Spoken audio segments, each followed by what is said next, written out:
¿Qué tal? Buen día. ¿Cómo están? Bueno, me quedó una cosita pendiente del tema con que finalizamos la clase anterior y que tiene que ver con lo siguiente: cómo o dónde ubicaba Weber la religión dentro, digamos, del esquema societario y dónde la ubica Marx.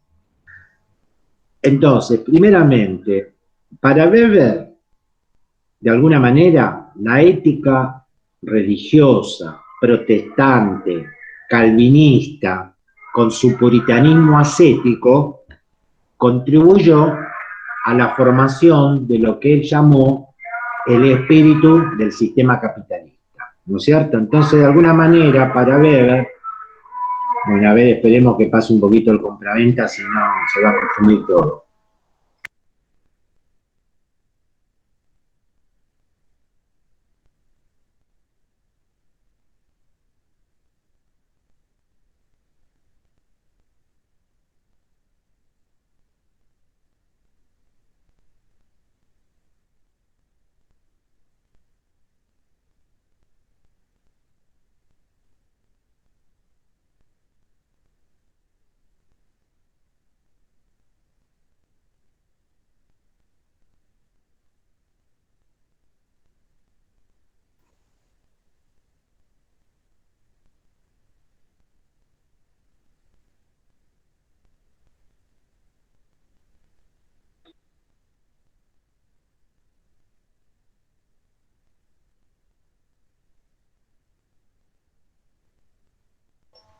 Ok, retomo. Bueno, entonces decía que de alguna manera, para Weber, la ética religiosa protestante calvinista, con su puritanismo ascético, habría contribuido a formar o desarrollar eso que podríamos llamar una mentalidad económica, una ética económica, pero que él en su estudio denomina espíritu del capitalismo moderno. Esta es otra versión más de Weber para descalificar el materialismo histórico, el materialismo dialéctico de Marx, donde la reforma protestante habría sido el resultado de una evolución histórica y a su vez el resultado de las transformaciones económicas. Entonces, para que quede más claro, por si no quedó del todo claro, pone a una determinada religión como un factor causal antecedente que tuvo como efecto desarrollar ese espíritu empresarial, ese espíritu capitalista. En cambio, Marx va a construir un esquema donde relaciona una estructura con una superestructura. Ya lo vamos a ver más profundamente, pero estaría bueno que lo vayan asimilando desde ahora y conociendo los términos. La estructura es la estructura económica, es el sistema económico, el modo de producción económico o el modo de producción material. Sobre esa estructura, que sería como una base de la sociedad, se levanta una superestructura. ¿Y la superestructura qué contiene en términos generales? El aparato político, jurídico e ideológico de la sociedad. Y dentro de esa superestructura, dentro de ese aparato político, jurídico, ideológico, está la religión, está el fenómeno religioso, cualquiera sea. Entonces quiere decir que la religión, en tanto ideología también, constituye un fenómeno superestructural o, en términos más precisos de la sociología de Marx, un reflejo superestructural de la estructura económica. Y no solo es un fenómeno superestructural, reflejo de la estructura económica, sino que se pone al servicio de la dominación de quien detenta la propiedad privada de los medios de producción. Porque este esquema Marx completamente lo piensa para el modo de producción capitalista. Entonces, en una sociedad donde el modo de producción está principalmente en poder de los empresarios, toda la superestructura va a estar al servicio de la dominación burguesa, que creo que algo ya había comentado. Bueno, Me faltaba esto para completar, digamos, el desarrollo que hicimos sobre la religión protestante y el espíritu del capitalismo. Voy a pasar ahora a otro de los grandes temas de la sociología weberiana, que tiene que ver con la estratificación social de la sociedad moderna industrial. Estratificación deriva de la palabra estrato, de cómo la sociedad moderna se divide o se clasifica en distintos estratos.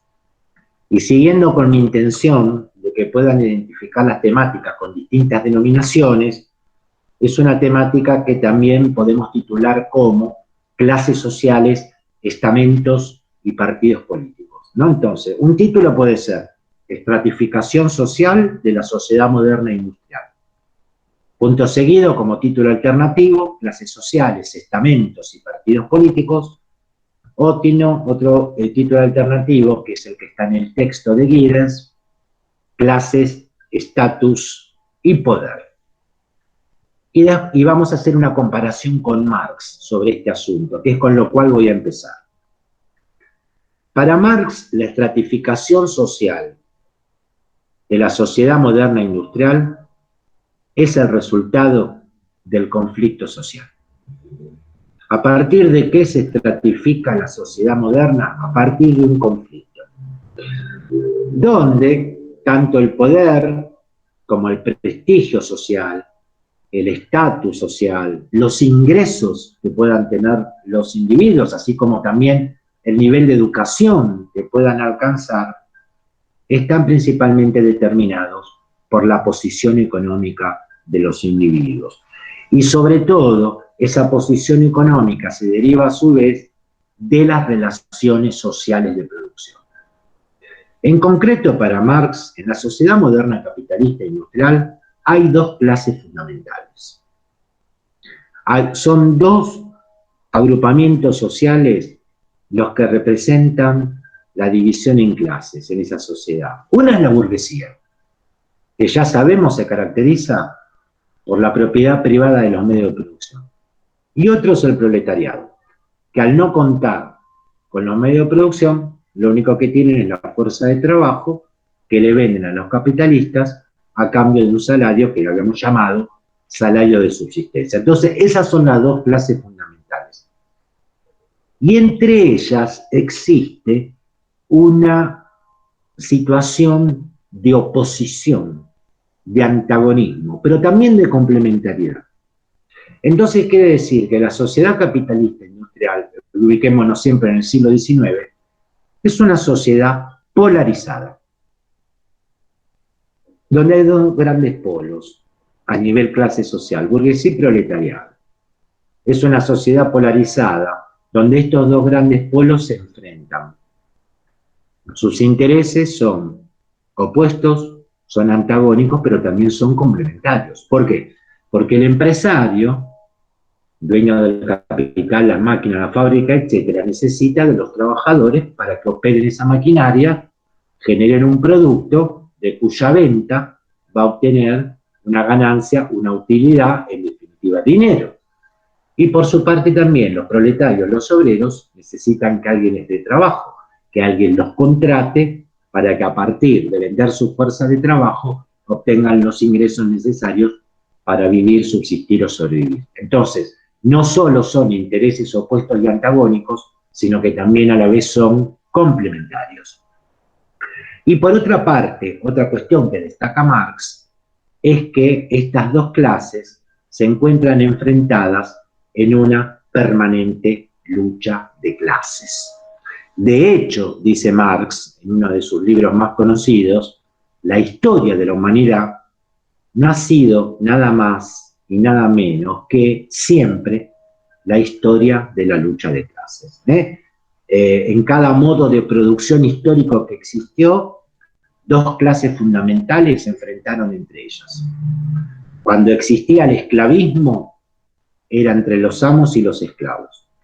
Cuando existió el modo feudal, eran los señores feudales con respecto a sus vasallos, siervos, campesinos, etc.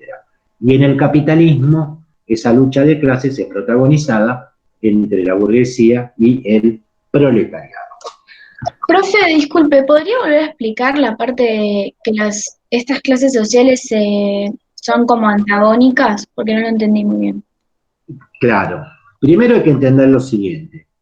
Ya voy a ir a lo concreto que me preguntás, pero me da pie para ampliar la explicación.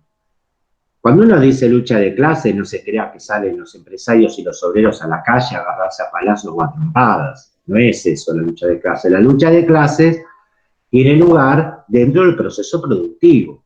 Es decir, ¿dónde se enfrentan las clases? ¿Qué son las relaciones sociales de producción?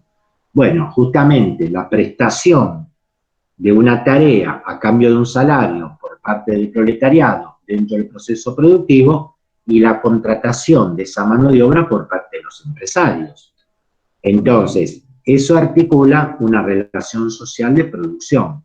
Sus intereses son opuestos, antagónicos, Bien, pero también son complementarios por lo que decía antes. Una clase se necesita de la otra. El empresario necesita que el proletario trabaje para él y le genere un dividendo, lo que se llama plusvalía, una ganancia. Y el proletario necesita que el empresario lo contrate para que le pague un salario y poder sostenerse. ¿Ok? Entonces, ¿dónde se da la lucha de clases? Dentro del proceso productivo, dentro de la articulación de esas relaciones sociales de producción que además de ser sociales son técnicas, porque ahí tiene que ver también la especialización que tiene cada trabajador en lo que hace.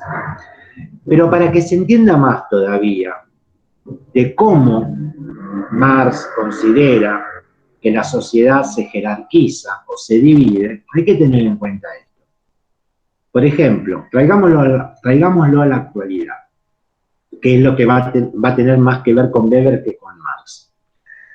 Cuando se hacen determinados estudios para ver a dónde se ubica a cada individuo, es decir, si pertenece a una clase alta, media o baja, se utilizan determinados indicadores, como por ejemplo el nivel de educación que tienen, el nivel de ingresos, el tipo de trabajo, la zona de residencia o determinado acceso a bienes y servicios. Es lo que comúnmente llamamos nivel económico-social. Y de acuerdo al nivel económico-social que tiene cada individuo, vamos a decir si pertenece a una clase alta, media o baja. Bueno, todo eso para Marx son criterios secundarios. Porque el criterio primario para Marx es saber si un individuo es dueño, poseedor o no de los medios de producción. Si posee los medios de producción, está dentro del empresariado capitalista burgués industrial. Si no posee los medios de producción, está en la clase obrera proletaria. Y todo lo otro, cuánto gana, si tiene educación o no, dónde vive, sus condiciones materiales de vida y existencia, etcétera, etcétera, el acceso a bienes y servicios, deriva del criterio primario, la posesión o no de los medios de producción. Bueno, capaz que fui reiterativo, pero para que se entienda. Todo eso Marx. En cambio, Weber considera que la estratificación social de la sociedad moderna e industrial es el resultado de la interacción de tres órdenes o dimensiones distintas. Repito, para Weber, la estratificación social de la sociedad moderna e industrial es el resultado de la interacción de tres órdenes o dimensiones distintas. Entonces, lo que hace Weber para descartar la idea de una sociedad polarizada y de una permanente lucha de clases es construir un esquema multidimensional. Un esquema multidimensional, donde estos tres órdenes o dimensiones, que ahora les voy a decir cuáles son, se pueden combinar entre sí. Y de acuerdo a la combinación entre estos tres órdenes o dimensiones, nos pueden dar varios y diferentes agrupamientos sociales. ¿Se entiende? Entonces, el esquema de Weber es multidimensional. Mientras que para Marx hay solo dos clases sociales, para Weber puede haber tantos estratos sociales o sectores sociales como posibles combinaciones entre tres órdenes o dimensiones. Bueno, vamos a ver cuáles son estos órdenes o dimensiones. Uno es el orden económico. El orden económico está representado por la desigualdad económica. Y es esa desigualdad económica la que determina la posición o situación de clase. Y aquí es donde están ubicadas las clases sociales. Las clases sociales pertenecen al orden económico. El otro es el orden social o dimensión social, que está representado por la desigualdad social. Y esa desigualdad social es la que determina, esa desigualdad social, junto con el estatus, junto con el prestigio social, es la que determina la situación estamental. Entonces, en el orden social encontramos a los estamentos. Y el tercer orden o dimensión es el político, en el cual vamos a encontrar a los partidos políticos. Y este orden está relacionado con la distribución del poder. Entonces, orden económico se asocia con desigualdad económica y con determinación de las clases sociales. El orden social se asocia con el prestigio, con el estatus, con un particular estilo de vida, y esto va a determinar la pertenencia a un estamento. Y el orden político se asocia con la distribución del poder, y en este orden principalmente están ubicados los partidos políticos. Así que ahí tiene el otro título que les di: clases sociales, estamentos, partidos políticos, clases, estatus, poder. Y a partir de aquí entonces Weber va a considerar cuál es el nivel de la consistencia de estatus que tenga cada uno, que sería el equivalente a lo que hoy llamamos nivel económico-social. Lo que en la actualidad llamamos el nivel económico-social o socioeconómico de un individuo, de un grupo, es lo que Weber en su momento llamó la consistencia de estatus. Por ejemplo, voy a dos ejemplos, así bajamos del nivel teórico abstracto a lo práctico. Por ejemplo, un funcionario público, con el cargo que desempeña, cualquiera sea, puede tener un gran poder de decisión, pero resulta que tiene un bajo prestigio social, o una baja consideración, o una baja valoración social, ¿se entiende? Y a su vez, por ejemplo, pensemos en un científico, o pensemos en un académico que tiene un alto prestigio social, una alta valoración social, y resulta que tiene un bajo nivel de ingresos. Entonces, de acuerdo al criterio clasificatorio que utilicemos, será el nivel de consistencia de estatus. Habrá quienes tienen un alto nivel de consistencia de estatus, uno un nivel medio y uno un nivel bajo, dependiendo de factores económicos, dependiendo de factores de prestigio o estatus, o dependiendo de cuál es su participación en la toma de decisiones que le confieren algún tipo de poder. Este es el esquema multidimensional de Weber, que una vez más, casi dicho hasta el hartazgo, tiene, entre otras finalidades, dejar de lado las consideraciones de Marx sobre que la sociedad capitalista está polarizada en nada más que dos clases y que están en una lucha de clases. Bueno, ahora voy a tomar cada uno de estos aspectos y los voy a desarrollar. Recordar una vez más que para Marx las clases sociales están determinadas por la propiedad o no de los medios de producción. Creo que eso ya ha quedado recontra sabido. En cambio, para Weber, la clase social está determinada por su acción económica en el mercado. Y esto es algo que sugiero subrayar o resaltar para tenerlo muy en cuenta. Para Weber, la clase social está determinada por la acción económica en el mercado. Vamos a detenernos acá, porque muchas veces en la clase presencial pregunto, ¿qué entienden por el mercado? Y aún aquellos alumnos y alumnas que siguen las carreras de ciencias económicas no saben responder correctamente. El mercado es un ámbito económico. El mercado es un ámbito económico donde fundamentalmente se intercambian productos, bienes, también servicios, y donde concurren los actores, distintos actores, a esos fines. Por eso también se utiliza una expresión, que estaría bueno que desde ya la sepan, que es la de mercado de libre concurrencia. Sobre todo desde la perspectiva de la economía de mercado, de la economía clásica liberal.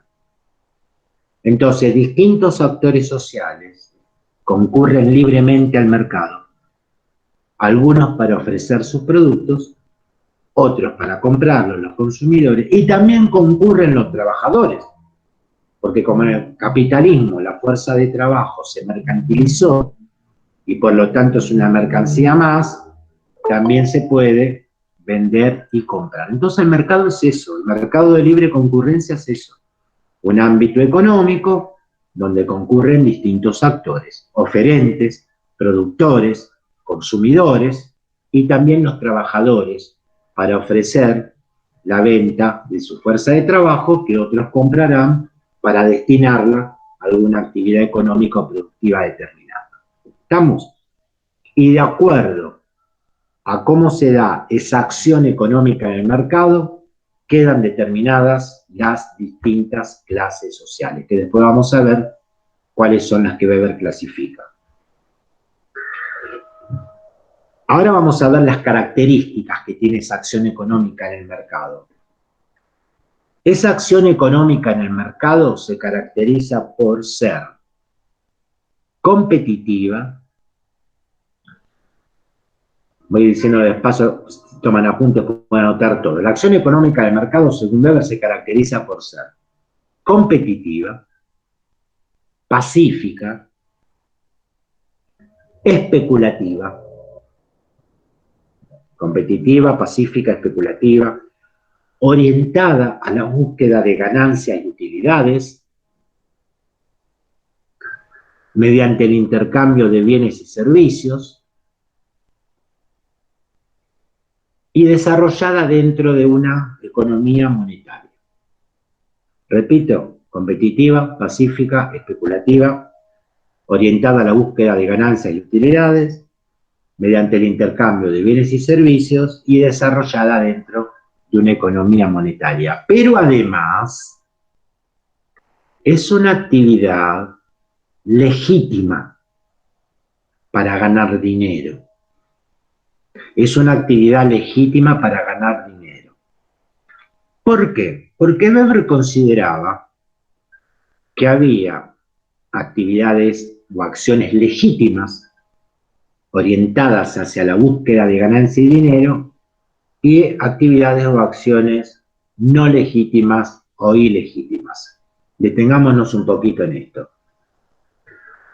La actividad económica de producción industrial capitalista es una actividad legítima.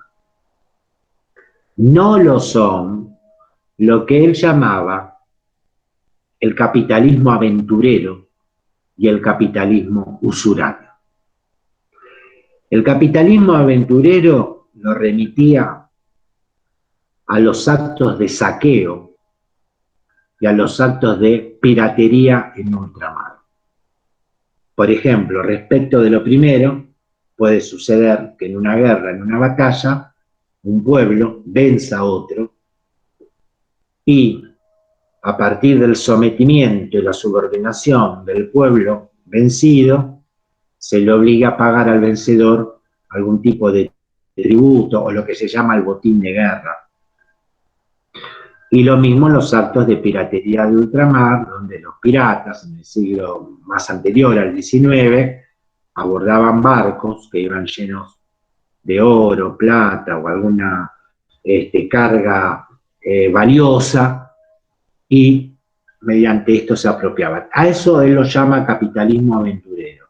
Y esa es una forma ilegítima de obtener ganancias, lucro, riqueza, dinero. Y el capitalismo usurario es el que se deriva de la usura. que eso existe hasta la actualidad. ¿Qué es la usura? Por ejemplo, cuando alguien solicita un préstamo o un crédito por alguna necesidad y a cambio tiene que devolver una suma mucho mayor, que a veces duplica o triplica a la suma original prestada. Eso se llama usura, que deviene fundamentalmente de los altos intereses devengados por el acto del préstamo. Bueno, entonces, el capitalismo aventurero y el usurario, que así lo llamaba Weber, no eran formas legítimas de obtener ganancia, dinero, etcétera, sino la producción capitalista industrial. Bueno, en este punto Weber hace un bastante largo desarrollo de las distintas clases sociales y yo voy a hacer un resumen para ir a lo fundamental. Por ejemplo, una gran clasificación es entre las clases que él llama positivamente favorecidas y las negativamente favorecidas. ¿Qué es lo que hace de una clase, de los individuos de una clase positivamente o negativamente favorecidos? 3 o 4 cuestiones principales. La posesión de tierras, la posesión o no de tierras, la posesión o no de propiedades, que reciban rentas por esas posesiones, o desde el punto de vista laboral, que tengan algún tipo de destreza o habilidad o calificación técnica. Entonces son estos 4 o 5 principales aspectos los que hacen de un individuo, de una clase, que sean positiva o negativamente favorecidos.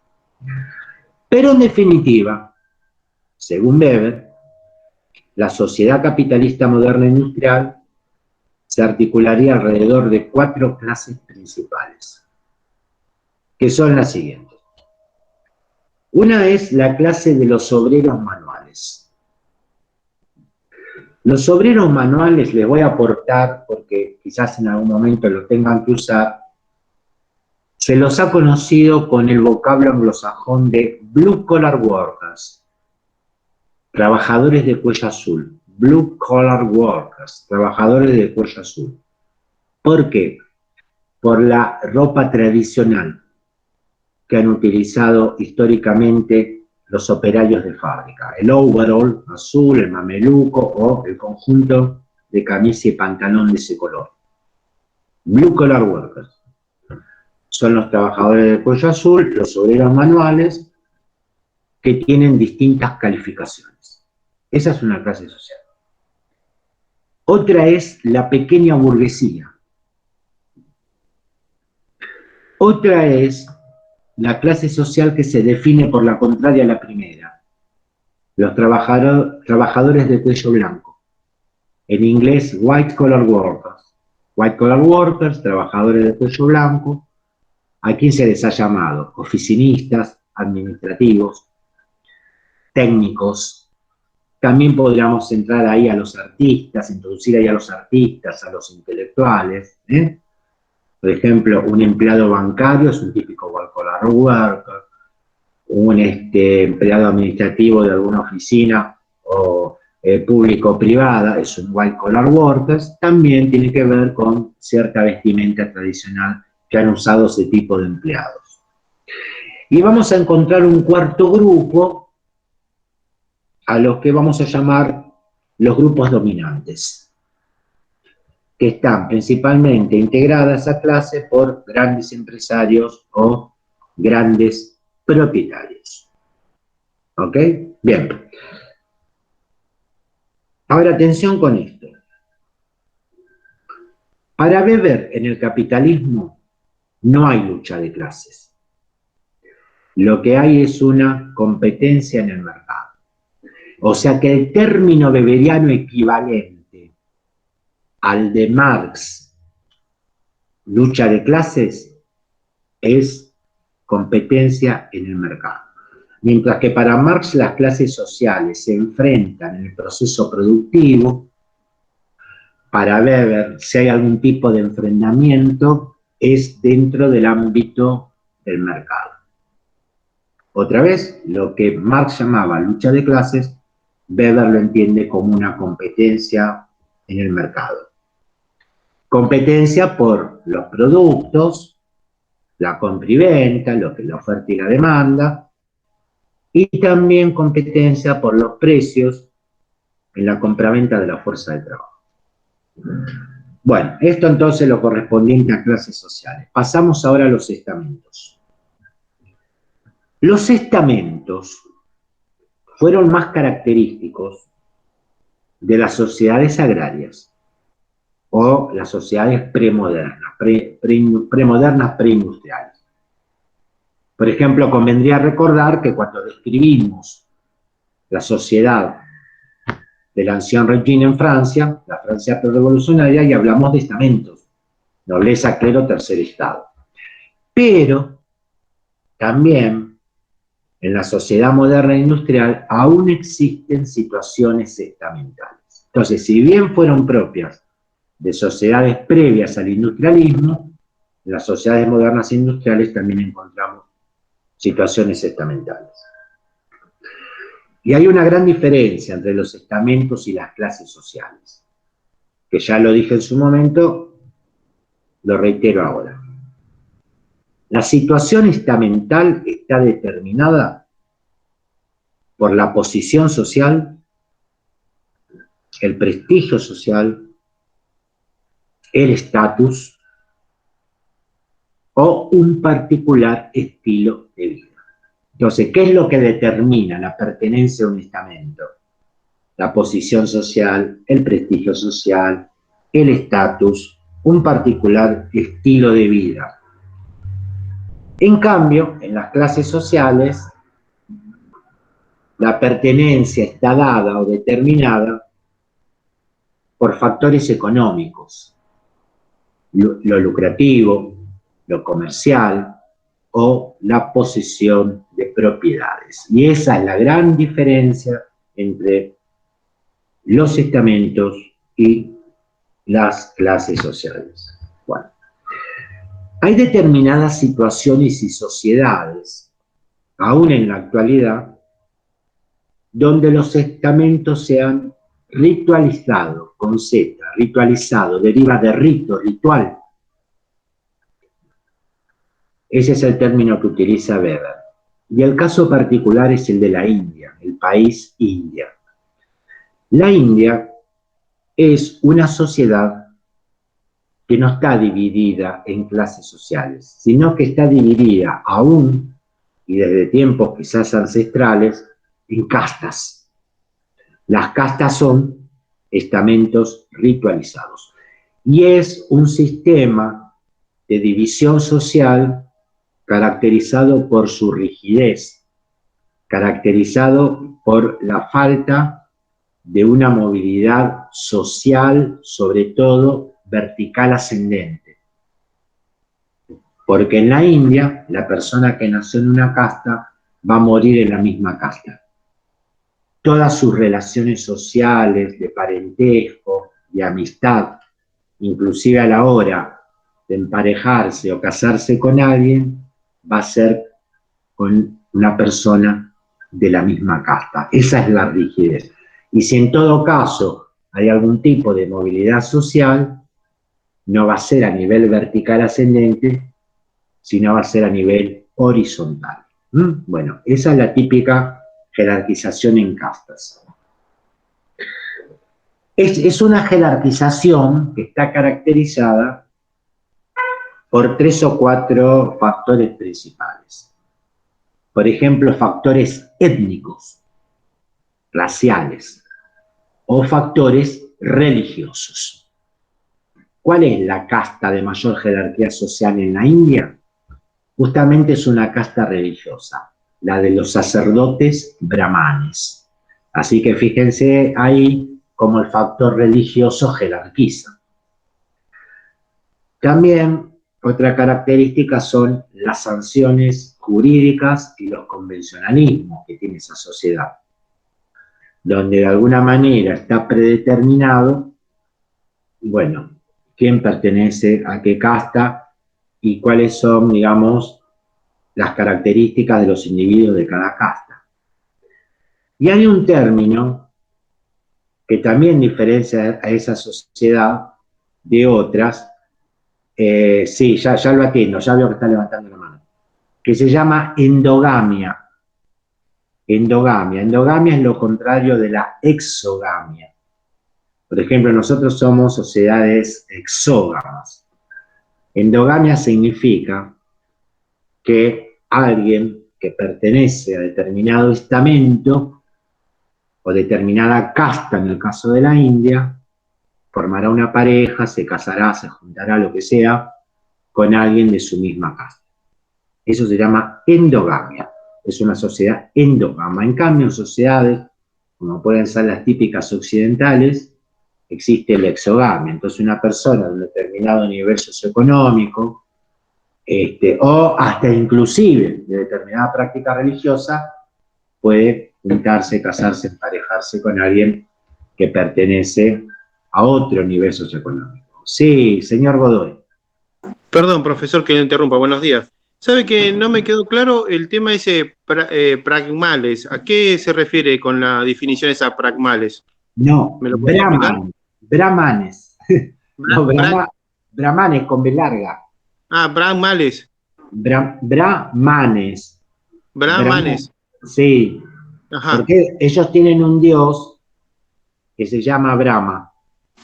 Y se da cuenta, de ahí viene. Entonces los sacerdotes brahmanes son los sacerdotes que siguen, digamos, las enseñanzas de Brahma. Por ejemplo, hay una expresión en la religión hindú que es: todo emana de Brahma y a él debe volver a partir de sucesivas reencarnaciones. No sé si conocen un poco de la religión hindú, pero vieron que ellos tienen el famoso tema de las vacas, que no las comen, bueno, el río Ganges y un montón de cosas que nos iríamos mucho del tema. Pero hay una divinidad, después hay otra divinidad que se llama Shiva, que tiene 6 brazos. Busquen ustedes después también cosas por su cuenta. Entonces, Brahma es una divinidad, es como el nombre de la cerveza, justamente. Sí. Bueno, entonces, Brahma, los brahmanes. Los brahmanes son los sacerdotes que siguen las enseñanzas de Brahma y es una casta que ocupa el vértice de la jerarquía social. Y ellos creen en la reencarnación. Entonces, en vida no pueden pasar de una casta a otra, pero quizás después de muertos se reencarnen. Ojo que pueden reencarnarse en una planta también, o pueden reencarnarse en un animal. Por eso todo lo que tiene sentido de vida se puede reencarnar para ellos. No específicamente en qué cosa, pero todo lo que tenga vida. Sí, creen en la reencarnación. Bien. Y si se reencarnan en otro ser humano, en una próxima vida, quizás se reencarnen en alguien que pertenece a otra casta. O sea que la única forma de pasar de una casta a otra es después de muerto, más o menos. Perfecto. Y siempre que se reencarnen, digamos, en otra persona, porque ya le digo, se puede reencarnar en una vaca, en un perro, qué sé yo, no sé, en una planta. Bueno, ahora atención con esto. Si bien la sociedad india sería el caso más específico en la actualidad de una sociedad dividida en estamentos ritualizados de las castas, también puede suceder que en la sociedad moderna existan agrupamientos estamentales que tienen que ver con lo siguiente. Por ejemplo, colectividades, comunidades o minorías, en algunos casos, que se agrupan alrededor de una pertenencia étnica o de hablar una determinada lengua o alrededor de una identidad nacional o alrededor de una creencia religiosa. ¿Se entiende? O sea, saliendo de la India, ahora en las sociedades modernas occidentales, podemos encontrar agrupamientos estamentales donde el agrupamiento o la pertenencia de las personas a esos agrupamientos se ordena en función de estas características que acabo de decir. Bueno, y después tenemos los partidos políticos, que pertenecen al tercer orden. Profe, antes de que sigamos, ¿puedo hacer una pregunta que capaz no tiene nada que ver? No importa, dale. En la Argentina, ponele, las familias aristócratas que siguen siendo hasta el día de hoy familias aristócratas, porque nacieron de ahí, ¿podrían considerarse un estamento? Bueno, porque sí, por supuesto, Sofía, porque ahí entraría lo del un estilo particular de vida, digamos. Es que, claro, no son ni grandes empresarios ni nada, como que en su momento capaz sus antepasados fueron grandes empresarios, pero tenemos, por ejemplo, la familia de los Anchorena, de los Blaquer, que son familias hoy en día que son importantes por el apellido que tienen y por lo que fue en su momento, no por tener una empresa o por, no sé. Sí, Anchorena, Blaquier, Menéndez, Claro. Bullrich, etcétera, etcétera, que vienen de eso que se ha llamado en la Argentina las familias patricias, ¿no es cierto? La de alto rango o alta jerarquía social, que de alguna manera, a la hora de relacionarse con otras personas, buscan que sea de eso que también se dice la élite, ¿no es cierto? O la élite porteña, por ejemplo, que nos ha dicho muchas veces. Sí. Y muchos de los que hemos nombrado entre vos y yo tienen que ver con hacendados o estancieros, o sea que podrían ser empresarios agrícolas desde esa perspectiva. Profe, sí. También podemos citar el apellido de la chica que es famosa ahora, la Mitre. Sí. Esmeralda Mitre. Exactamente. Que es no sé si nieta o tartaranieta de Bartolomé Mitre, creo. Tartaranieta, Sí. ¿no? Sí, es familia de Bartolomé Mitre. Del fundador del diario La Nación, sí. Exactamente. Bueno, sí, claro, son lo que se llaman esas familias patricias opuestas a las familias plebeyas. Y eso inclusive lo vamos a encontrar más notorio en los países europeos. Fíjense cómo los príncipes Harry y William los ubican, ¿no? Los hijos de Lady Di. Sí, sí, obvio. De la corona británica, que ahora se quieren hacer populares, va más uno que el otro. Y que se casaron con plebeyas. Porque inclusive... Sí, todo lo contrario a Charles, que se casó con Lady Diana, que venía de hijas de... No sé si eran varones, no me acuerdo. Diana Spencer. Sí. Claro, bueno. En cambio, Kate Middleton y... ¿Cómo se llama la otra chica? No me acuerdo ahora. Meghan Markle, ¿no es? Meghan Markle es una actriz de descendencia afroamericana, es algo que nunca había pasado en la corona británica. Por eso, Kate Middleton y Meghan Markle serían plebeyas para la corona británica, ¿no es cierto? Bueno, pero sí, digamos, están estos agrupamientos donde sin ir al caso concreto de, digamos, de un estamento como es la nobleza, existen, ¿no es cierto? Bueno, en nuestro país, por ejemplo, ha sido famoso el tema del Jockey Club y todo eso. O, por ejemplo, en su momento, Victoria Ocampo, la escritora. Sí, sí, hay determinados grupos sociales que estarían dentro de esa situación estamental, que gozan, digamos, de un determinado estatus. Que no solo tiene, porque ojo, hay que ver si ese estatus deviene de lo económico o de un prestigio o una valoración social o un particular estilo de vida, ¿no es cierto? Por ejemplo, muchas décadas atrás, a diferencia de lo que puede ser en la actualidad, que al hipódromo puede ir cualquier persona común, las carreras de caballos, ¿cómo se las ha llamado siempre? Al turf. El deporte de los reyes le llamaban a las carreras de caballos. Entonces, de pronto, al hipódromo de Palermo, pero más que nada al hipódromo de San Isidro, no concurría cualquiera. Iba justamente la élite, ¿no es cierto? La élite vernácula, sobre todo porteña. Bueno, paso ahora a los partidos políticos. A los partidos políticos los vamos a definir como asociaciones voluntarias,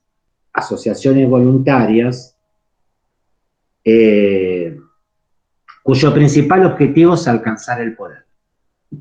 Asociaciones voluntarias cuyo principal objetivo es alcanzar el poder para ejercer un control directivo sobre la sociedad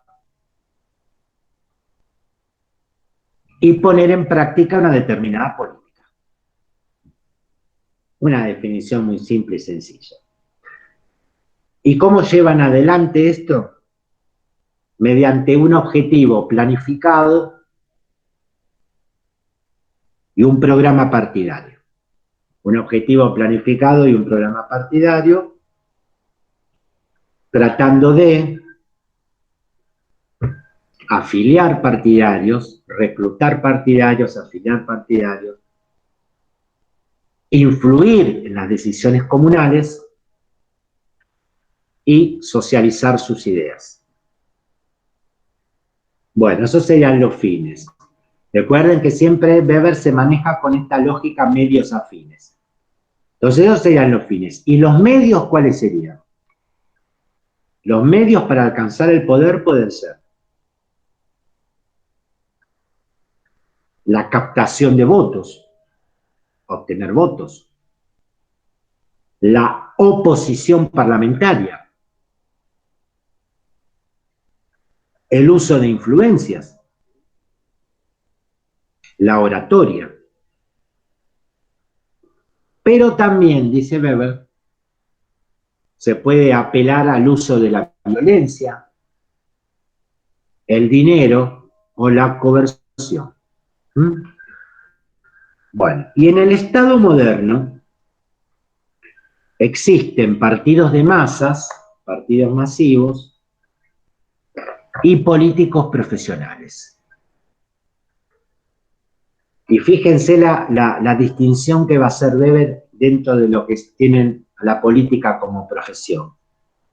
Él dice que hay políticos que viven para la política,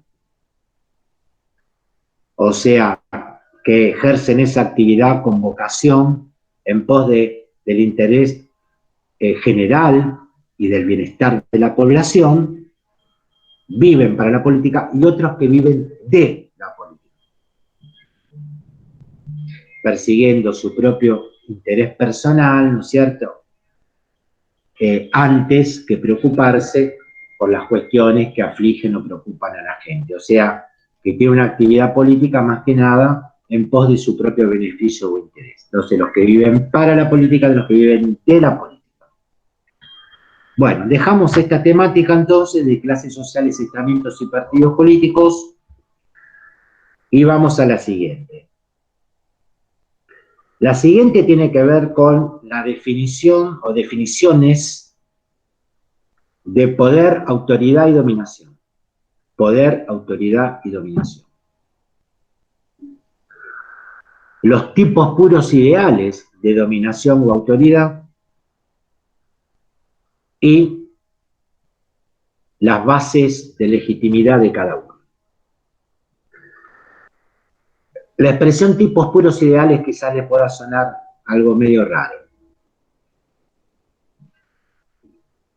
Weber construyó metodológicamente este término para realizar sus diferentes tipologías. Tipología, su nombre lo indica, el estudio de diferentes tipos. Una tipología es una clasificación.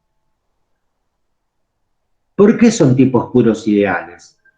Porque puede ocurrir, a ver si se puede entender esto, puede ocurrir que cuando uno vaya a la realidad y quiera aplicar el tipo que ha clasificado, no encuentre representadas todas las características de un determinado tipo de algo, por ejemplo, un determinado tipo de autoridad.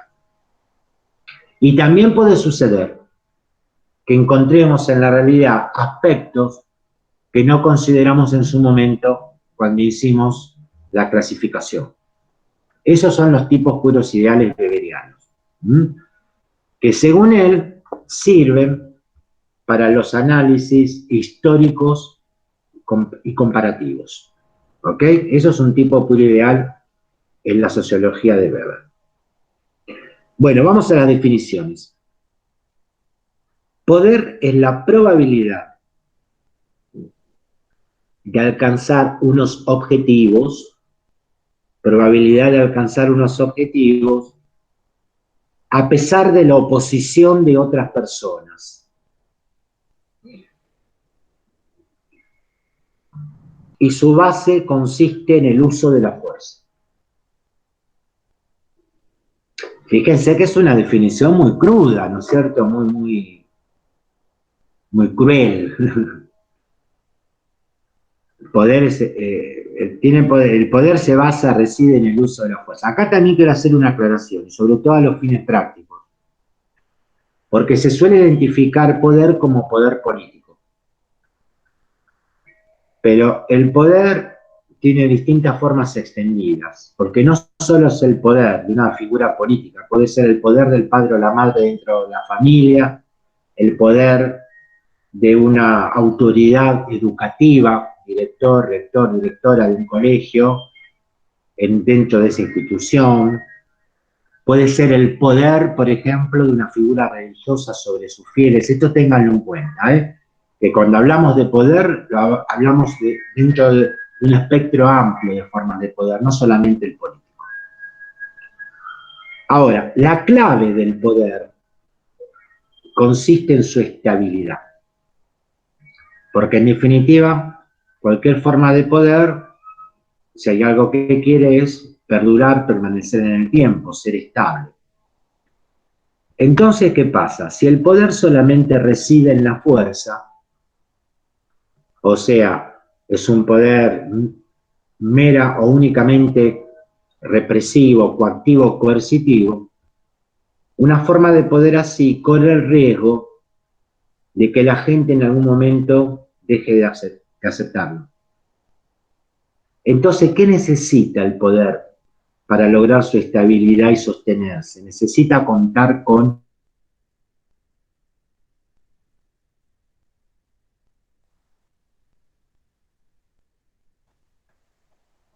autoridad. Es el poder que la gente percibe como legítimo en vez de...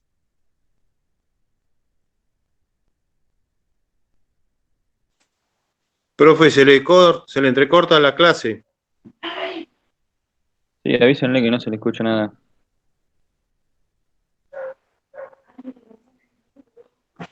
Se quedó congelado, ¿no? ¿Se quedó congelado para todos? Sí. Sí, no, se le cortó, creo. Creo que ahí volvió, parece. Profe. Sí, hubo un corte de señal chiquito. Bueno, entonces decía que la autoridad es el poder que la gente percibe como legítimo en vez de solo como coercitivo, coactivo, represivo. Aunque esto no implica adherir al poder de turno. Entonces, por ejemplo, el gobierno actual de la Argentina, por ahí, a muchos no nos puede gustar, por distintos motivos o circunstancias. Pero reconocemos su legitimidad. Reconocemos que ascendió al gobierno de la Argentina a partir de las reglas de juego democrático y de un porcentaje determinado de la población que le concedió su voto, ¿se entiende? Bueno, en cambio, la dictadura militar ascendió al poder de facto, la última dictadura 76-83 ascendió al poder de facto, nadie la votó, por lo tanto, no tuvo la legitimidad que otorga las urnas, ¿se entiende? Entonces, más allá de que un gobierno de turno, y esto es lo que le ha costado tanto, dicho sea de paso, a los argentinos aprender, aunque ustedes son muy jóvenes, han nacido, criados en democracia, que, digamos, un gobierno determinado, no nos puede gustar nada de su política, pero sí asumió el poder legítimamente, bueno, está bien que así sea, ¿no es cierto? Ok, y el otro concepto es el de dominación. El concepto de dominación deriva de la obediencia de la obediencia de la gente a los mandatos específicos surgidos de una fuente de autoridad. Entonces, a manera de resumen, poder está relacionado con el uso de la fuerza. Autoridad está relacionado con legitimidad y dominación está relacionado con obediencia. ¿Cuándo un poder se ejerce con autoridad? Cuando es legítimo. Y cuando ese poder, autoridad, ejerce una dominación sobre una sociedad, cuando la gente lo obedece. Para que se entienda. Bueno, bien. Vamos a los 3 tipos puros ideales de autoridad que clasificó Weber y sus respectivas fuentes de legitimidad. A una la llamó autoridad tradicional. La autoridad tradicional fue más propia también de las sociedades preindustriales, donde el poder está legitimado por pautas culturales, normas, poderes de mando establecidos en el pasado y que permanecen en la memoria colectiva de la sociedad.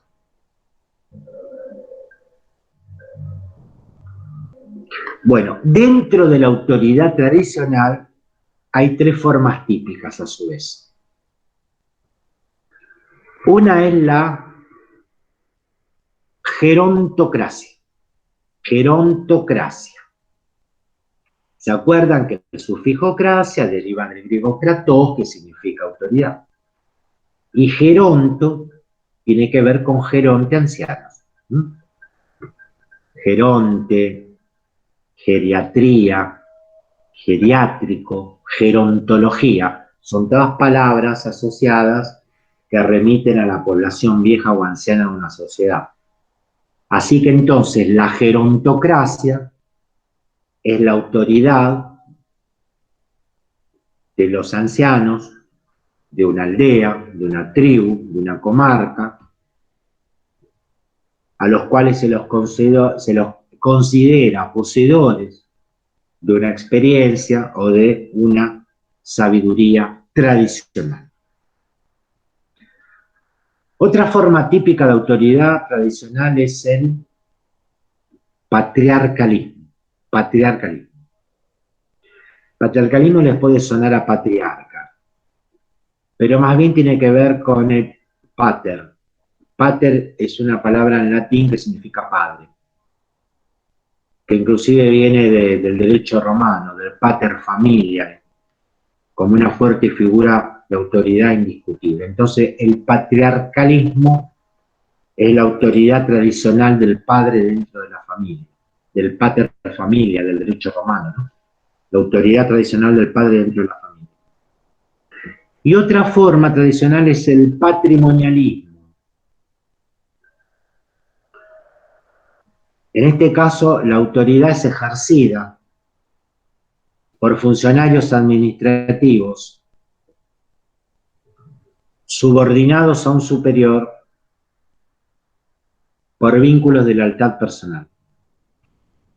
Profe, ¿podés repetir ese último? Patrimonialismo. Autoridad ejercida por funcionarios administrativos subordinados a un superior por vínculos de lealtad personal. A manera de ayudita que les doy, tengan en cuenta que si bien dijimos que eran propias las sociedades preindustriales, el patriarcalismo puede subsistir, ¿no es cierto? Bueno, muy bien. El segundo tipo de autoridad es la autoridad carismática, donde la legitimidad reposa justamente en el carisma de un líder. Como su nombre lo indica, la autoridad carismática obtiene su legitimidad del carisma de un líder. Bueno, pero atención, porque el carisma de un líder puede adoptar dos principales formas posibles de conformarse. Una puede ser que el carisma se relacione con determinadas cualidades o características, por ejemplo, extraordinarias, particulares, peculiares, que tenga la personalidad del líder. Por ejemplo, su heroicidad, que se lo considere un héroe. Su santidad, la ejemplaridad, la creatividad, o eso que a veces se llama el magnetismo personal, ¿no es cierto? Y mediante estas cualidades obtenga la obediencia de sus seguidores. Y bueno, vamos a encontrar sobrados ejemplos en la historia de personajes trascendentes que han tenido estas cualidades carismáticas. Bueno, pero también puede suceder que el carisma se conforme de acuerdo a las expectativas que pueda tener una sociedad, expectativas que pueda tener una sociedad acerca de las características que deben tener sus líderes en un momento dado. Y el ejemplo no es muy grato, porque aquí encajaría perfecto Hitler. Más allá si le reconocemos cualidades carismáticas o no, que en la Alemania de la década de 1930, de alguna manera encarnó las expectativas que el pueblo alemán tenía respecto de una determinada figura que los pueda sacar de la situación en que se encontraban. ¿Se entiende? Bueno, capaz que no es un ejemplo muy simpático, pero creo que cabe justo. En cambio, en el primer caso, qué sé yo, hay tantos, podría ser Martin Luther King, en su lucha por los derechos civiles de la población negra de Estados Unidos. Dentro de lo religioso, podría ser el Papa Juan Pablo II en su momento, y en la actualidad el Papa Francisco. En la India podría haber sido el Mahatma Gandhi. Bueno, por ahí no es tan fácil encontrar ejemplos de la segunda forma de carisma. Ahora también puede suceder que el líder carismático se muera. Que el líder carismático se muera o que por algún motivo, por ejemplo enfermedad, tenga que retirarse de la escena pública. Y entonces ahí hay que decidir la sucesión o el reemplazo para que continúe la autoridad o dominación carismática. Bueno, y acá Weber construyó un concepto al que llamó rutinización del carisma, con Z, rutinización del carisma. Y habría 4 formas posibles de lograr esto. Una sería que el propio dirigente carismático designe a su sucesor. Que el propio dirigente carismático designe a su sucesor. El ejemplo que tengo más a la mano puede ser el de Cuba con Fidel Castro. Si le reconocemos cierto liderazgo carismático, que yo realmente se lo reconozco, y que por motivos de salud, en determinado momento se retiró de la escena pública, designando a su hermano Raúl como el sucesor en el gobierno de la isla. Profe, sí. Dentro de ese título podemos, líder carismático, en su momento podría haber sido Perón. Sí, Perón, Evita. Bueno, y en el ejemplo de la sucesión predesignación, ponía el caso de Cuba con Fidel, y a algunos les gustará quizás poner el caso de Venezuela con Chávez y Maduro. Bueno, digo como ejemplos que uno tiene más a la mano. Claro. Si es que le reconocemos a los nombrados liderazgo carismático. Porque lo que dice Weber también, ojo, es que por ahí no tienen esas cualidades o características, pero la gente entiende que sí. La gente considera, bueno, que es un líder que tiene determinadas características y ejerce su liderazgo en función de eso. Pero sí, que haya, por ejemplo, Fidel Castro era capaz de hablar 4 horas seguidas y mantener la atención, y nadie se distraía y nadie se iba. Y Perón también tiene esa cualidad de la oratoria, ¿no? Una verborragia. Y Mahatma, ¿saben lo que significa Mahatma? Alma grande. El Mahatma Gandhi, no sé cuán carismático habrá podido ser, pero prácticamente venció a un imperio, como el Imperio Británico, con sus ayunos y su tejido de la rueca, Mahatma Gandhi, apodado el apóstol de la no violencia. Bueno, digamos que cada uno de estos personajes que uno puede nombrar. ¿Mandela también se puede encajar? Por eso digo, cada uno de estos personajes trascendentes que uno puede nombrar, que ejercieron ese liderazgo, han sido portadores de determinadas características o cualidades que los han convertido en líder carismático. Por lo menos para algunos.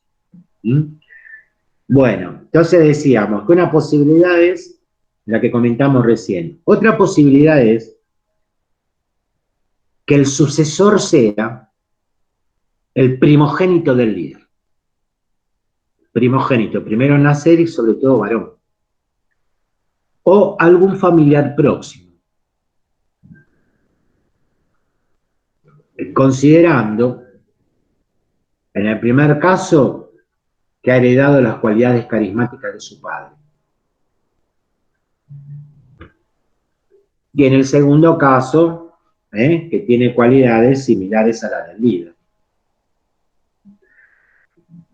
Una tercera posibilidad es que quien pueda ser un futuro líder carismático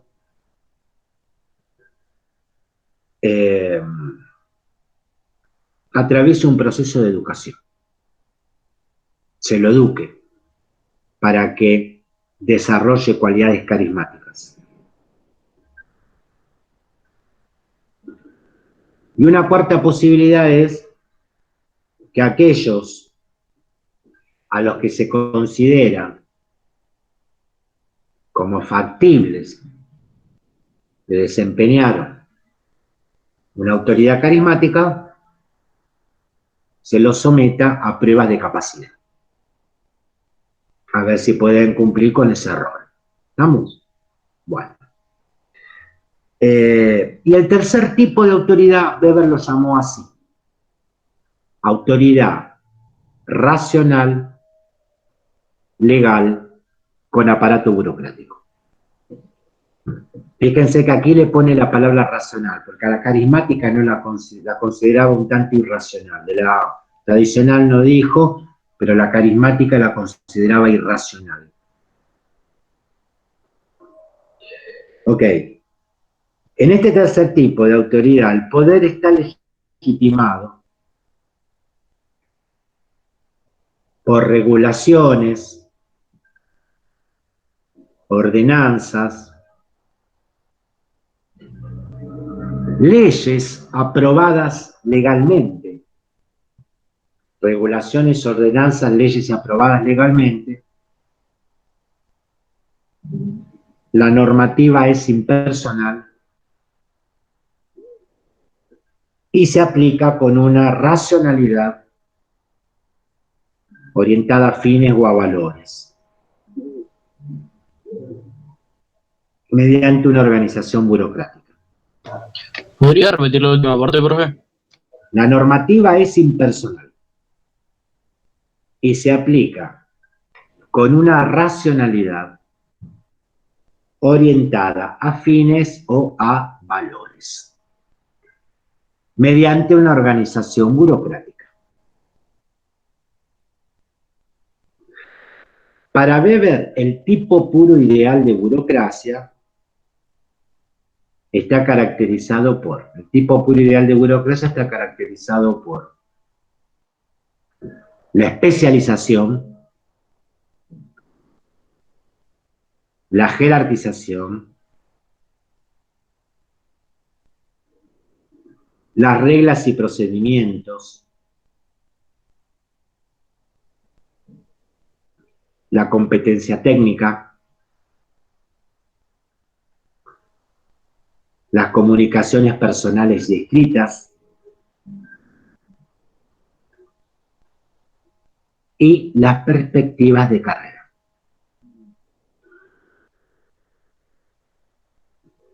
Bueno, y una cosa importante a tener en cuenta. Si bien cada uno de estos tipos constituyen tipos puros ideales, puede ocurrir que se presenten de manera combinada entre sí. Es decir, que a la hora de detectar un ejemplo, estén presentes las tres formas de autoridad. Y a manera de ayuda para que ustedes entiendan, les voy a dar un ejemplo. La Iglesia Católica, ya que hablé de Juan Pablo II. La Iglesia Católica, a partir del año 2000, comenzó a transitar su tercer milenio. Hoy estamos insertos en el tercer milenio cristiano, ¿no es cierto? Cuando se habla del tercer milenio, en verdad es el tercer milenio cristiano, porque hay otras culturas que cuentan otros años, etc. La Iglesia Católica representa a los tres. Tiene una autoridad tradicional, justamente por su existencia milenaria. Hay una autoridad carismática, que generalmente, si yo les preguntara a ustedes, dirían es por el Papa. Pero no todos los papas fueron carismáticos. Juan Pablo II lo fue, el actual Francisco lo es, el que estuvo entre medio, Benedicto XVI, cero carisma. La Iglesia Católica rutinizó, vamos a usar las palabras de Weber, rutinizó el carisma de Cristo a través de los evangelios. Porque si los apóstoles no nos hubieran dejado los evangelios, ni nos hubiéramos enterado que fue Jesucristo. Entonces, el carisma de Cristo, más que rutinizarse en la figura de un papa, que puede ser carismático o no, está rutinizado en los evangelios. Y por otro lado, la autoridad legal racional con aparato burocrático viene dada que el Vaticano es un Estado. Y el Papa es un jefe de Estado con toda la investidura, tributos y honores de cualquier otro jefe de Estado, presidente de cualquier otra república. Es un Estado dentro de un Estado. Es el Estado Vaticano dentro del Estado italiano y ese Estado Vaticano, por ejemplo, tiene su propia regulación jurídica, que es el derecho canónico. Y entonces se establece la forma en que se eligen los papas y toda una regulación que hace al funcionamiento jurídico y burocrático de ese Estado. Se les doy esto para que vean en una forma de autoridad que es religioso-político, primero para ver que sale de lo estrictamente político y que contempla la posibilidad de identificar las tres formas, la tradicional, la carismática y la racional legal con aparato burocrático. Bueno, bien, paso a una siguiente temática. En la siguiente temática vamos a ver la definición de acción social y los 4 tipos puros ideales de acción social que clasificó Weber. Definición de acción social y 4 tipos puros ideales de acción social. Bueno, definición. La acción social es un proceder humano, conducta o comportamiento, proceder humano, conducta o comportamiento, intencional y premeditado.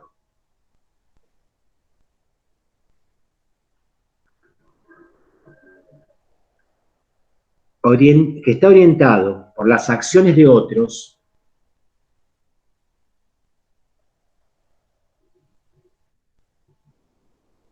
sean estas pasadas, presentes o futuras. Profe, ¿podría repetir la primera parte de la definición? Sí. La acción social es un proceder humano, conducta o comportamiento intencional y premeditado,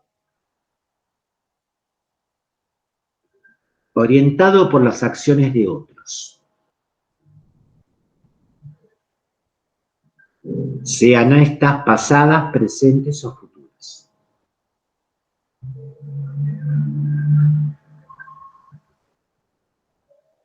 Y acá viene una cuestión importante que sugiero siempre resaltar o subrayar. No toda interacción humana es una acción social.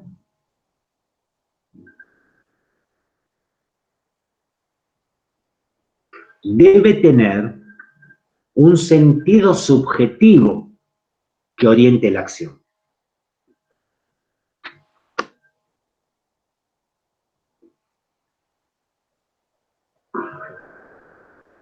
Les voy a dar una ayudita que obviamente ya no voy a poner de ejemplo en la evaluación. Pero, por ejemplo, si yo después que termina esta clase apago la computadora, apago la notebook con la cual me comunico con ustedes,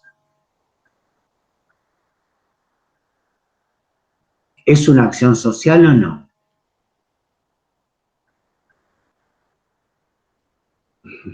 Sí, sí, se puede interpretar que sí. No, no lo ¿No? es. No, no lo es. No lo es, porque si bien puede tener el sentido subjetivo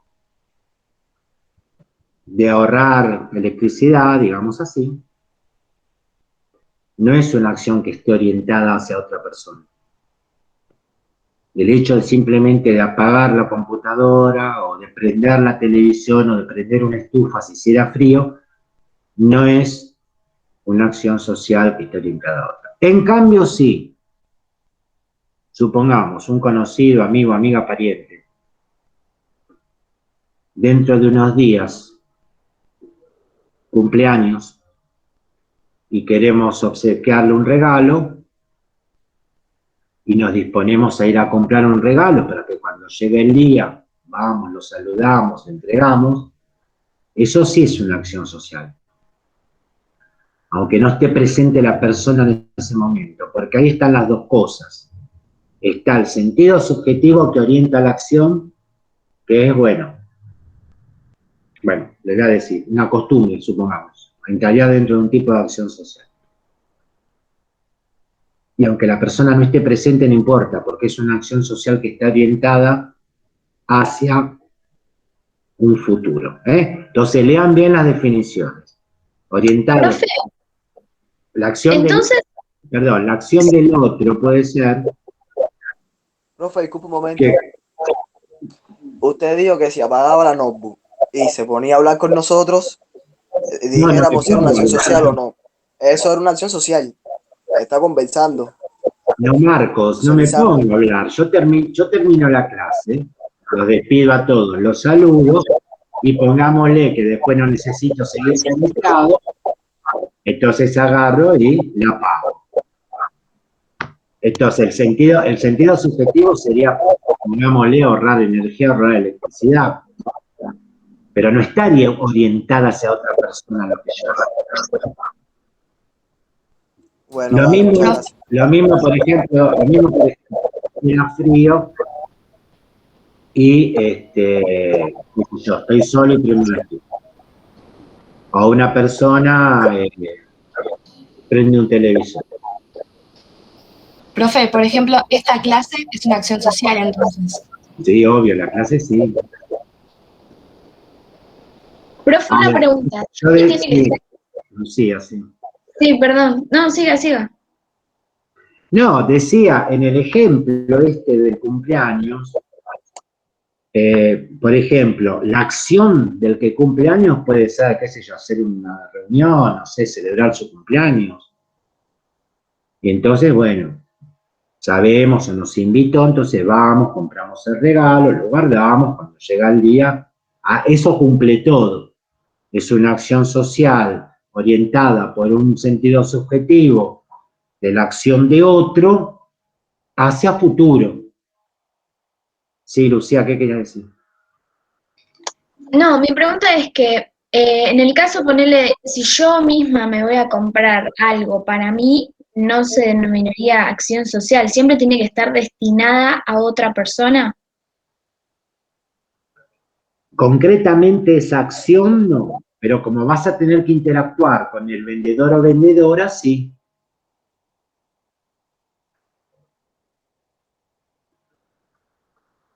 ¿Se entendió? Sí, o sea, cuando vos haces cosas con otras personas que no seas vos, se denomina acción social. Claro. Y puede estar orientada en tiempo pasado, presente o futuro. La acción, digamos, la acción social puede estar orientada hacia una situación presente, hacia una situación pasada o hacia una situación futura. ¿Mm? Bueno, así que sí. En el caso de la compra, en realidad, vos que estás comprando algo estás haciendo una acción porque el otro también está ganando algo. O sea, vos también estás comprando algo y el otro también recibe algo, ¿o no?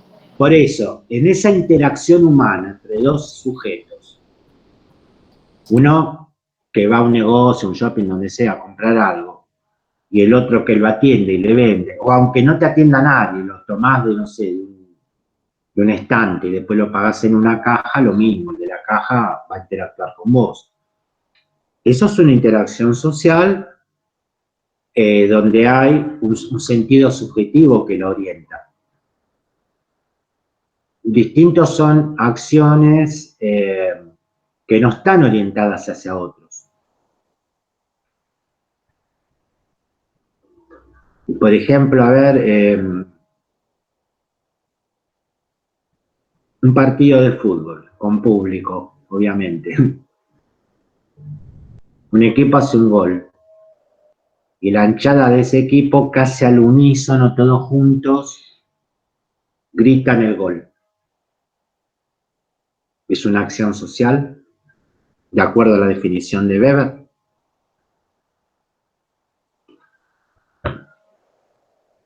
Yo creo que no, profe. Sí. ¿Quién dijo? Yo creo que no. Martín. Martín. No, no es una acción social, está bien, Martín. Eso es lo que Weber llama una acción fortuita, azarosa. Un ejemplo parecido, obviamente ya estos ejemplos no van a estar en el examen, bueno, pero que les sirva para orientarlo. Otro ejemplo parecido al de gritar el gol es que de pronto empieza a llover y la gente que va por la calle y previó que podía llover y lleva un paraguas, lo abran casi todos al mismo tiempo. Eso tampoco es una acción social.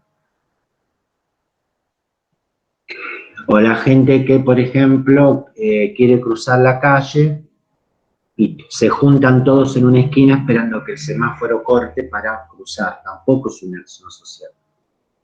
Si hablamos de personas individuales, ¿no es cierto? Bueno, entonces tengan muy en cuenta, cuando tengan que clasificar los ejemplos, porque va a haber un ejercicio de este tipo, de fijarse bien que estén cumplimentadas todas las características con las que Weber define qué es una acción social humana. Bien, vamos a los tipos ahora. Él clasificó 4 tipos puros ideales de acción social. Y presten atención cuando le pone la palabra racional o no. Una es la acción social racional orientada a fines. Acción social racional orientada a fines. Orientada o también con arreglo a. En el texto original traducido es con arreglo a. Yo les pongo orientada para que sepan qué significa. Acción social racional orientada o con arreglo a fines. En este caso, el individuo evalúa racionalmente las posibles consecuencias de un determinado accionar, evalúa racionalmente las posibles consecuencias de un determinado accionar en términos del cálculo de medios a fines, separado. Cálculo de medios separado a, separado fines. Es decir, ¿qué medios serían los más factibles de aplicar para conseguir un objetivo específico y qué consecuencias traerá esto sobre el fin perseguido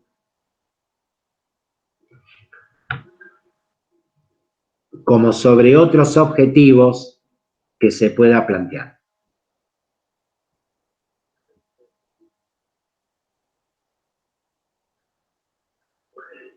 Bueno, otro tipo es la acción social racional orientada o con arreglo a valores. Orientada o con arreglo a valores.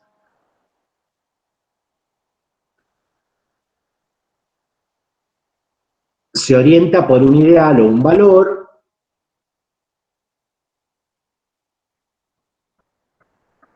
que están por encima de todo, sin tener en cuenta ninguna otra consideración.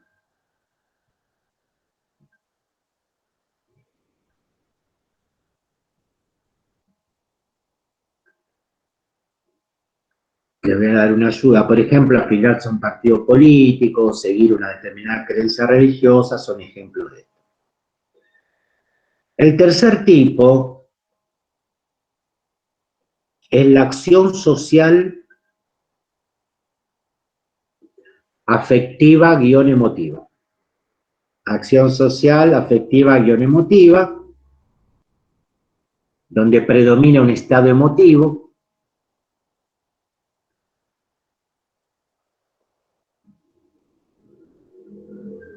La acción social se realiza, entre comillas, porque sí.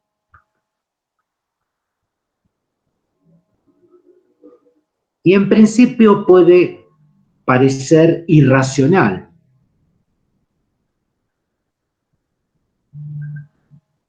Pero tener un motivo racional.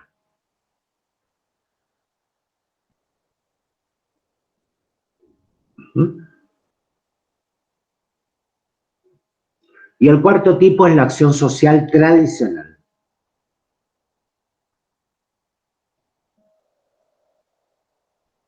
En este caso intervienen los usos, las costumbres, los hábitos,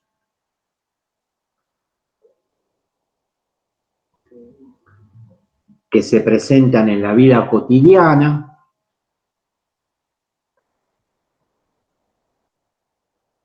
como por ejemplo, no es el único, pero ejemplo para orientarlos,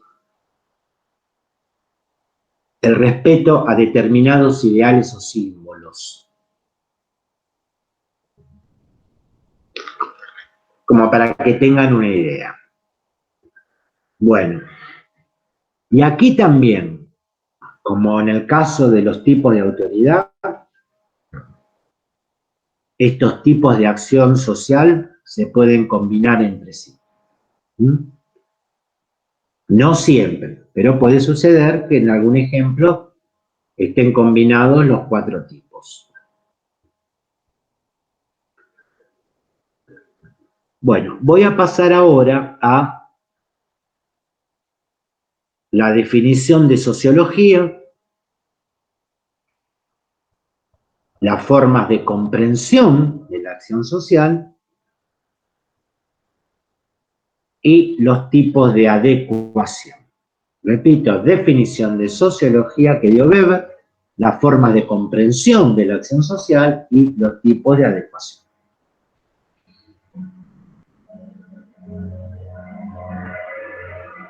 Para Weber, la sociología es una ciencia que pretende entender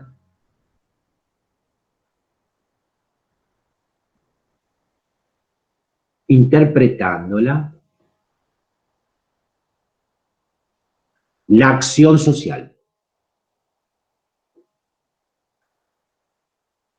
para explicarla causalmente en su desarrollo y efectos. Entonces, quiere decir que para Durkheim la sociología es la ciencia que estudia la acción social. El objeto de estudio es la acción social. ¿Para qué quiere estudiar la acción social? Para tratar de entenderla, de interpretarla, de buscar sus causas, fundamentalmente eso. Esa es la definición textual del libro sacada de su libro Economía y Sociedad. Ahora continúo ampliando con lo siguiente. Es una ciencia comprensiva e interpretativa. ¿Se acuerdan el término alemán Verstehen? Es una ciencia comprensiva e interpretativa que busca la captación interpretativa del sentido subjetivo de la acción social. No se asusten, no es tan complicado. Captación interpretativa del sentido subjetivo de la acción social. Es decir, comprender cómo los procesos mentales de los individuos están influidos por los procesos socioculturales. Otra vez, cómo los procesos mentales de los individuos están influidos por los procesos socioculturales. Y hacer entendible la base subjetiva de los fenómenos sociales.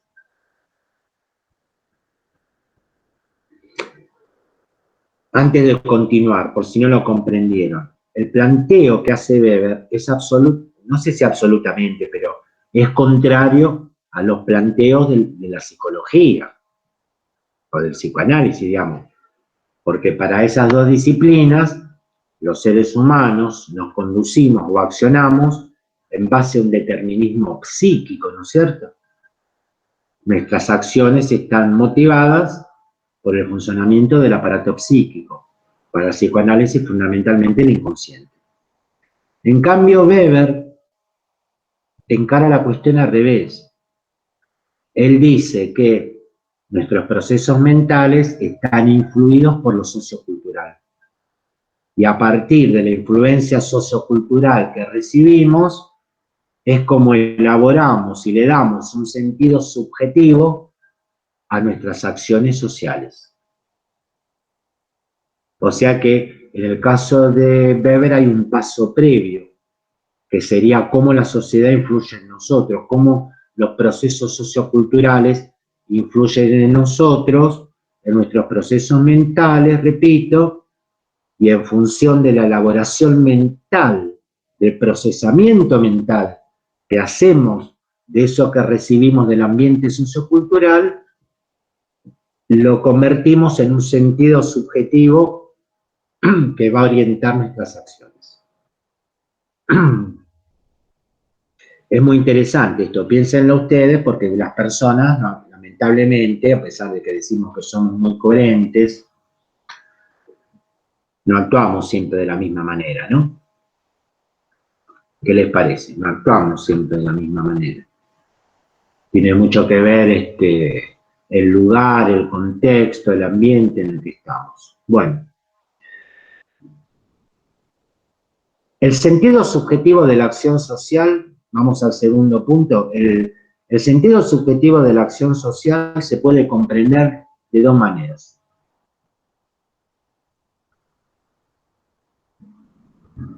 Una es la comprensión directa. La comprensión directa. La comprensión directa es simplemente por observación directa. Tanto de acciones racionales como irracionales.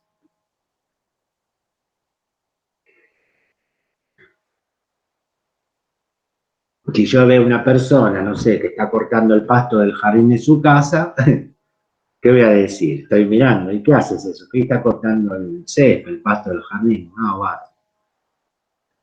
Y de pronto, y eso sería, digamos, como una acción racional. Pero de pronto ve a otro que está haciendo gestos, exclamaciones, gesticulaciones, en principio, digamos, quizás desubicado de un contexto, puede parecer una acción irracional. O sea que defino una acción social como racional o irracional simplemente por observarlo. La comprendo directamente a partir de observación directa. Si yo, por ejemplo, la clase fuera de matemáticas, tuviéramos con un pizarrón acá y tengo que explicar la tabla del 2, le digo 2 por 2 es igual a 4, y lo escribo en el pizarrón, ya está. Ven que 2 por 2 es igual a 4 y listo, no hay más nada que explicar. Bueno, eso sería una acción racional. Ahora, ¿qué pasa? La comprensión directa no nos dice nada acerca de los motivos, las causas de por qué una persona actúa socialmente de determinada manera u de otra. Entonces necesitamos un segundo tipo de comprensión, que es la comprensión explicativa.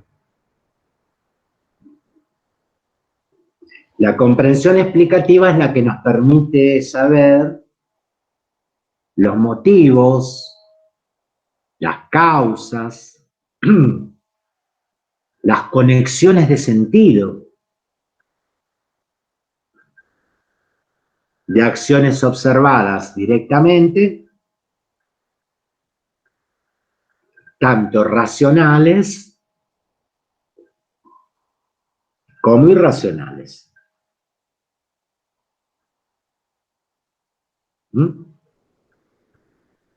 Entonces, por ejemplo, el vecino que está cortando, no sé, el césped del jardín de su casa, más allá que yo le pregunte, las causas las puedo suponer. Le gusta tener que su jardín esté lindo, presentable, el pasto cortito, prolijo, bueno. Ahora, si yo de pronto estoy en un lugar donde se requiere determinado contexto de atención, concentración y cierto nivel de silencio, y alguien de la nada se pone a llorar en una crisis desesperadamente, u otro se pone a gritar, o qué sé yo, no sé. Y yo digo, ¿qué pasó con esta persona? Necesito saber las causas, las motivaciones que llevaron a eso.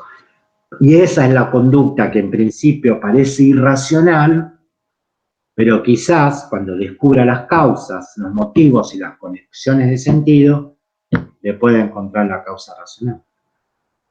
Capaz que, digamos, en una conferencia en un curso, el disertante, el docente, no sé, dijo algo que a alguien le movilizó, una situación penosa que vivió en su familia o a nivel personal, y eso le generó un llanto a la persona. Entonces después capaz que la persona dice, bueno, lo que está diciendo, que está hablando, me toca muy de cerca, porque me pasó, ¿se entiende lo que quiero decir? Entonces, necesitamos a veces saber las causas, los motivos, las conexiones de sentido que llevan a que algunas acciones sociales, en principio irracionales, después puedan ser comprendidas explicativamente como racionales.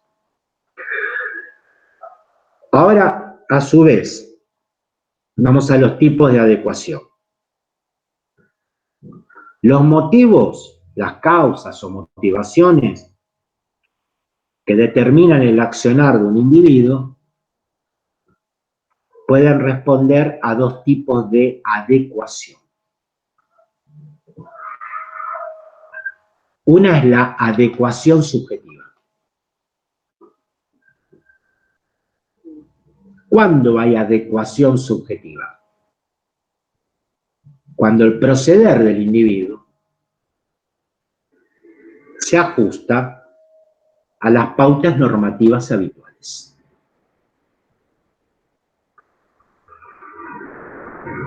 Esta acción tiene sentido en función de las normas aceptadas. Profe, ¿puedes repetir? La adecuación subjetiva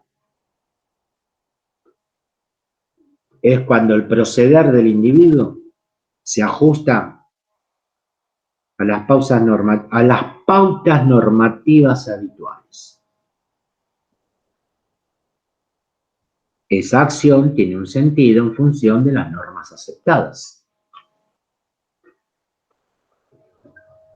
¿Se entiende? Ustedes, cuando les asignaron materia, vamos a poner como ejemplo a ustedes, cuando les asignaron materias, entre ellas le asignaron esta, sociología, para que se curse los miércoles y sábados de 11 a 13 horas. Ustedes aceptan eso que se les, entre comillas, impuso y no se conectan a la clase de sociología otro día que no sea miércoles y sábado. Y los miércoles y sábados a su vez no se conectan a las 7 de la mañana o a las 10 de la mañana, se conectan a las 11, que es el horario que se les asignó. Entonces, por un lado, aceptan esa norma en el cursado de esta materia y por otro lado, ustedes se adecuan subjetivamente a esa pauta normativa habitual. ¿Por qué habitual? Porque en este primer cuatrimestre esta materia la tienen estos días en estos horarios. Es así de sencillo. Bueno, pero puede pasar, y siempre pasa, que estén quienes no se adecuen subjetivamente. Lo mismo pasa en un sujeto trabajador o trabajadora, que tiene que entrar a su trabajo a las 8 de la mañana y se te aparece a las 10. También lo puse, tengan en cuenta, porque lo puse como ejemplo de conducta anómica y desviada. Y ahora vuelvo a tomar el ejemplo para que la adecuación y vean cómo los autores se pueden relacionar. Entonces resulta que viene a las 10, lo más fresco, o tiene que irse a las 5 y que irse a las 4. En principio es alguien que no ha adecuado su accionar a una pauta que se le fijó, que es un horario de ingreso y otro de egreso de su trabajo. Pero puede pasar que eso no sea una motivación caprichosa, rebelde, desafiante, sino que tenga una causa. Entonces el sujeto que llegó tarde, capaz que viaja en tren, y lamentablemente si ponemos el ejemplo de nuestro país, los trenes no andan todos los días bien, digo, no hubo demora, se cancelaron servicios, qué sé yo. Tuve que dejar pasar un par de formaciones porque no entraba más nadie, que reventaba de gente. Tiene una causa para justificar su llegada tarde. Bueno. Entonces quiere decir que la adecuación causal supone una causa determinada.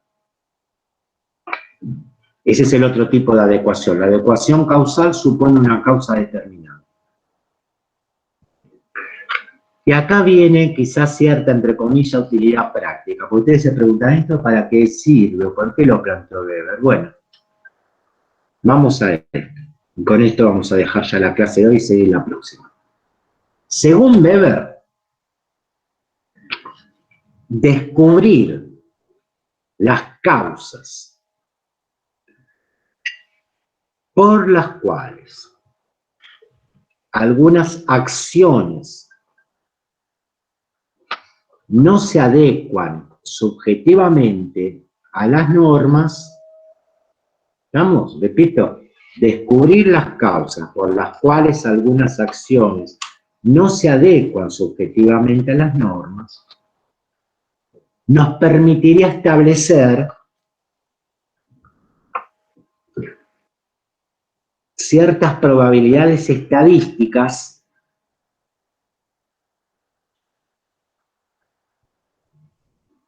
para transformarlas en leyes sociológicas. Nos permitiría establecer ciertas probabilidades estadísticas para transformarlas en leyes sociológicas, que permitan prever ciertas acciones, hacerlas esperables o predecibles. Profe, perdón, ¿en leyes qué? Sociológicas. Leyes sociológicas que permitan prever ciertas acciones, hacerlas esperables, predecibles. Esto es interesante tenerlo para un nivel de reflexión, porque uno tendría que preguntarse acá, y los invito a que reflexionen esto,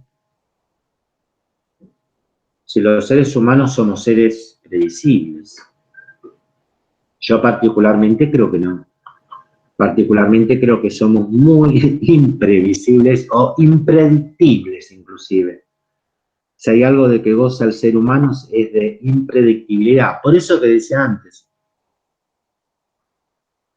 hay personas de las cuales se dicen, este tipo es tan pacífico y tranquilo que no es capaz ni de matar una mosca. Y ese mismo sujeto después va a un ámbito donde se masifica, se transforma en el hombre masa colectivo que dice Gramsci, y capaz que, como resultado de un contexto y de una circunstancia que se genera, se convierte en el más violento de las personas.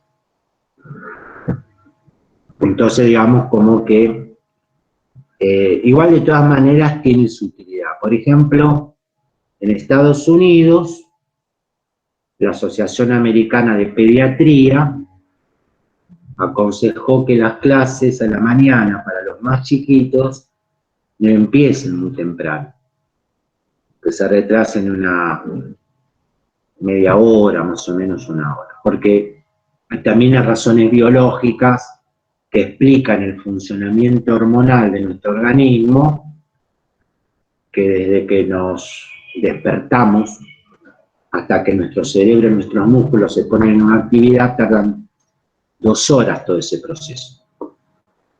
Ahora, ahí lo que mezcló son dos cosas, ¿no? Una es la norma y otra es la ley social. La ley social es algo así como las leyes físicas, ¿no? Lo que se cumple. La norma en realidad es lo que está reglamentado. La ley social es lo que se cumple en la naturaleza. Si usted le cambia el sentido a una persona, o sea, lo pone en un ámbito y lo pone en otro, está haciendo 2 experimentos diferentes. Entonces no puede poner una ley social que no integre el ámbito de la sociedad. Una ley puede decir algo, pero si no tiene en cuenta todo el ámbito del experimento, obviamente una persona puede reaccionar muy distinto ante distintos ámbitos, ¿no? Ajá. Bueno, esa es la pretensión de Weber, por eso yo no sé si estoy de acuerdo con lo que dice o no, no importa si estamos de acuerdo o no, bienvenidas sean las diferencias. Weber lo que es, por ejemplo, a ver, en Buenos Aires ocurrió un hecho que fue la conocida tragedia de Cromañón. que se considera una situación que causó más víctimas, la mayor cantidad de víctimas de un hecho, digamos, no natural. Tiempos, no tenga que ver con la pandemia y eso. Bueno, y a pesar de todo lo que pasó, ¿podríamos decir que eso no va a volver a pasar?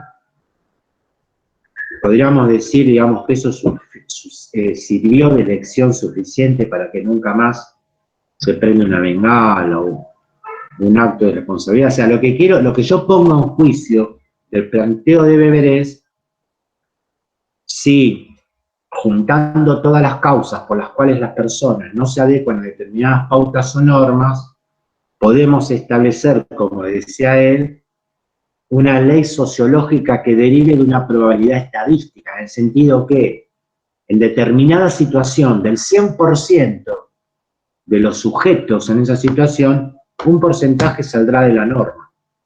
No sé si se entiende. Entonces, ese porcentaje que sale de la norma hay que tenerlo en cuenta para ver de pronto cómo se puede corregir esa situación. Entonces, lo que yo digo es que de pronto, en ese experimento, como dice acá el alumno, el señor, si ese experimento nos puede servir para distintas situaciones, con esto de que no todos siempre se comportan de la misma manera.